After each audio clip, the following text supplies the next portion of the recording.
Halo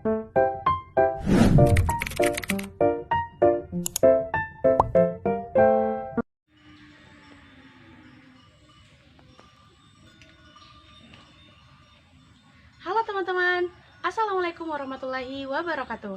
Perkenalkan, saya atas nama Nur Indah Sari dari kelas PGSD 7I, yaitu kelompok 5. Saya bersama rekan saya.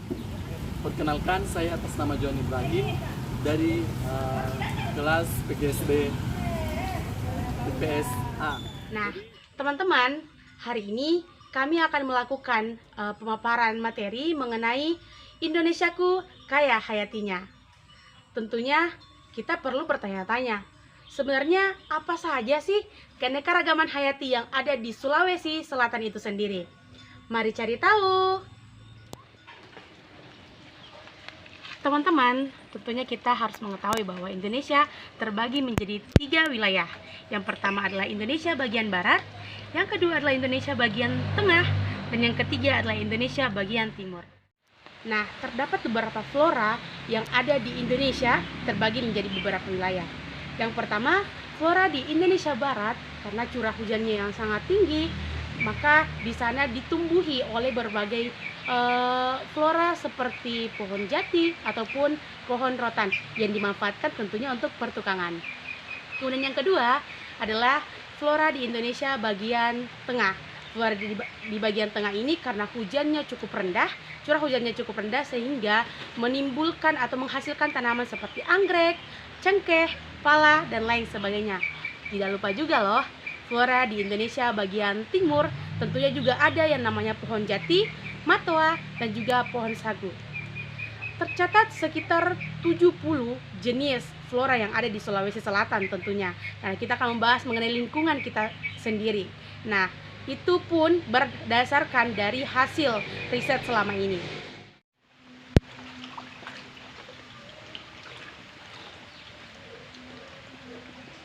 Teman-teman, tentunya kita tahu bahwasanya keanekaragaman hayati di Indonesia begitu melimpah ruah. Mulai dari buah-buahan yang tersedia di mana saja karena pengaruh geografis, kemudian juga sayur-sayuran yang dapat kita temukan di mana dan kapanpun. Oh ya teman-teman, salah satu flora yang paling terkenal di Sulawesi Selatan adalah pohon lontar. Pohon lontar ini adalah memiliki 13-15 tinggi pohon, rata-rata memiliki 20 butir buah, dan juga memiliki daun yang lebarnya bisa 1,5 meter loh teman-teman. Uniknya lagi, pohon lontar ini adalah pohon yang dinobatkan sebagai simbol flora di Sulawesi Selatan berdasarkan keputusan Menteri Dalam Negeri nomor 48 tahun 1989 tentang penetapan pedoman identitas flora. Teman-teman harus tahu bahwasanya pohon lontar ini memiliki sejuta manfaat, mulai dari batangnya yang berbatang tunggal, tidak bercabang, dan di bawah batangnya terdapat lilin yang menjadikan batang tersebut memiliki warna yang agak putih. Oh ya teman-teman, perlu diketahui bahwasanya selain memiliki batang yang kokoh, pohon lontar ini juga bisa dimanfaatkan oleh berbagai kalangan, mulai dari membuat kerajinan seperti kipas, tikar, dan keranjang. Selain itu, daunnya pun memiliki serat yang bermanfaat bagi kita semua. Jadi di sini saya akan melanjutkan paparan materi yang telah disampaikan sebelumnya ke teman rekan saya Nur Indah Sari mengenai flora dan fauna yang kami angkat mengenai tema atau topik. Nah, di sini saya akan membahas fauna yang ada di Indonesia, khususnya fauna di Sulawesi Selatan, yaitu yang terkenal ini yang kami bahas yang di materi kami itu tentang burung julang. Nah, burung julang Sulawesi Selatan ini sangat terkenal di berbagai kota, baik di pelosok desa maupun sampai ke kota-kota lainnya. Burung julang ini identik dengan paruh yang sangat panjang dengan warna yang begitu sangat mencolok atau cerah, dan juga itu merupakan salah satu simbol dari Sulawesi Selatan. Burung julang ini sangat unik, bunyinya yang begitu khas didengar sehingga menjadi ciri khas dari kota Sulawesi Selatan itu. Nah, burung julang ini pernah dibuatkan sebuah aplikasi yang nebus kedua. Nah, itu mengenai aplikasi yang telah dibuat oleh masyarakat atau pemuda yang membuat sebuah permainan games aplikasi khusus dari burung julang tersebut. Nah, di mana itu aplikasi permainan games itu, burung julang itu adalah permainan games mengenai birds atau semacam Angry Birds yang bertemakan burung julang. Di situ gamenya sangat seru. Pernah saya memainkan game tersebut. Jika kalian ingin mencoba permainan games dari burung julang tersebut, silakan unduh di aplikasi Play Store, sudah ada di situ di aplikasinya.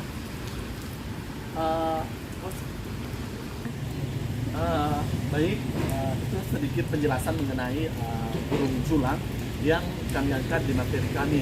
Nah, di sini kita lihat sendiri begitu bagaimana jika kita merefleksikan kembali bahwa di kehidupan kita sekarang ini identik dengan berbagai macam flora dan fauna yang ada di Indonesia. Mereka memiliki ciri khas unik dan itu. Nah, baik ini kita jaga baik lingkungan kita, pasti hewan-hewan pun merasa nyaman meninggal menempati tempat itu dilestarikan dengan baik. Jadi kita sebagai masyarakat kaum sosial harus bisa menjaga baik lingkungan hidup kita agar hewan-hewan dan sekitar itu juga nyaman menempati lingkungan tersebut. Dengan menjaga menanam pohon dengan baik, membersihkan lingkungan sekitar tempat habitat para hewan, dan menempati tempat itu dilestarikan dengan baik. Jadi kita sebagai masyarakat kaum sosial harus bisa menjaga baik lingkungan hidup kita agar hewan-hewan dan sekitar itu juga nyaman menempati lingkungan tersebut. Dengan menjaga menanam pohon dengan baik, membersihkan lingkungan sekitar tempat habitat para hewan maupun memperbaiki lingkungan habitat hewan tersebut. Baik, itulah tadi pembahasan mengenai refleksi tentang fauna yang ada sekitar lingkungan kita. Selanjutnya di sini saya akan membahas tentang sumber daya manusia yang ada di kalangan Sulawesi Selatan tersebut. Jadi SDM ini di Provinsi Sulawesi Selatan itu memiliki banyak bervariasi dan berkarakteristik, sehingga para komoditi petani di berbagai wilayah atau petani unggulan melakukan SDM tersebut. Nah, ada berbagai macam SDM yang ada di Sulawesi Selatan. Yang sangat terkenal yang pertama itu padi. Nah, padi itu sangat banyak diminat, para petani sangat menyukai karena padi ini merupakan juga makanan pokok untuk masyarakat. Dan ketika pada musim padi itu harga panennya itu bisa memiliki budget yang sangat mahal atau lumayan tinggi. Kemudian yang kedua itu jagung. Jagung merupakan juga ciri khas di Provinsi Sulawesi Selatan yang tepatnya di Kota Maros, merupakan pencipta tanaman jagung yang cukup banyak dan cukup baik. Jagung juga ini manfaatnya itu sangat beragam, dari batangnya, daunnya, dan juga bekas dari jagung tersebut. Kemudian yang ketiga itu sumber daya alam dengan kakao atau yang biasa disebut coklat, yang merupakan ciri khas juga dari Provinsi Sulawesi Selatan. Nah, mengapa di sini sumber daya manusia di Provinsi Sulawesi Selatan itu sangat banyak? Karena seperti yang kita ketahui, rempah-rempah khususnya pada zaman Belanda dulu, mereka menjajah Indonesia karena memiliki rempah-rempah yang cukup banyak atau sumber daya manusia yang cukup baik untuk dia kembangkan. Kemudian ada kemiri, kunyit, dan juga ada pohon sagu atau yang dibuat seperti dalam bentuk kepurung, atau di Sulawesi Selatan namanya kepurung, sedangkan di Papua itu namanya papeda. Baik itu beberapa SDM di daerah provinsi Sulawesi Selatan. Baik, itulah yang dapat saya sampaikan mengenai materi yang kami angkat dari kelompok kami. Lebih dan kurangnya mohon dimaafkan.